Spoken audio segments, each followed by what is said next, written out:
তিলপাড়া ব্যারেজে ফাটল, বিপদের আশঙ্কা। 29 কোটি প্রকল্পেও মিলল না স্থায়ী সমাধান।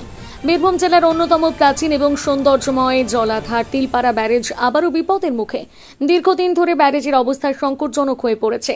যদিও রাজ্য সরকার ইতিমধ্যেই ব্যারেজ পুনর্বাসনের জন্য 29,17,47,452 টাকা বরাদ্দ করেছে, তবুও বাস্তব চিত্র একেবারেই হতাশাজনক।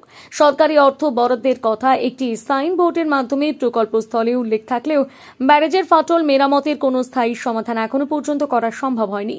বরং ফাটলের সংখ্যা এবং পরিমাণ দিন দিন বেড়েই চলেছে, যা এলাকাবাসী এবং জেলা প্রশাসনের মধ্যে গভীর উদ্বেগ সৃষ্টি করেছে। ব্যারেজের এই ক্রমবর্ধমান দুরবস্থার জেরে পণ্যবাহী যানবাহনের চলাচল ইতিমধ্যে বন্ধ করে দেওয়া হয়েছে, কারণ আশঙ্কা করা হচ্ছে যে কোনো সময় বড়সড় বিপর্যয় ঘটতে পারে।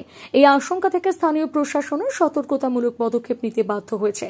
এমন পরিস্থিতিতে সাধারণ মানুষের মনে একটাই প্রশ্ন, এত বিপুল অর্থ ব্যয় করেও কি প্রকৃত সমাধান মিলল? রাজ্য সরকারের আর্থিক সহযোগিতা সত্ত্বেও যদি মানুষের নিরাপত্তা নিশ্চিত না হয়, তবে এই প্রকল্পের কার্যকারিতা নিয়ে প্রশ্ন উঠছে সর্বত্র। স্থানীয়রা দ্রুত কার্যকরী পদক্ষেপের দাবি তুলেছেন। তাদের মতে শুধুমাত্র অর্থ বরাদ্দ নয়, সেই অর্থের সঠিক এবং স্বচ্ছ ব্যবহার নিশ্চিত করলেই তিলপাড়া ব্যারেজ আবারও তার পুরনো গৌরব ফিরে পেতে পারে। মনোযোগ সহকারে বিষয়টি পর্যবেক্ষণ করার জন্য প্রশাসন এবং সংশ্লিষ্ট দপ্তরের দৃষ্টি আকর্ষণ করছে স্থানীয় মানুষজন।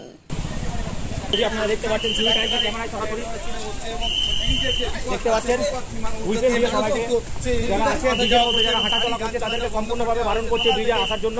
কার্যত একেবারে এই যেসব গাড়িগুলো ভারী যানবাহন সম্পূর্ণভাবে নিষিদ্ধ করেছে তিলপাড়া ব্যারেজে। এই মুহূর্তে আপনারা সেই ছবি দেখতে পাচ্ছেন, যারা আসছে বাইক নিয়ে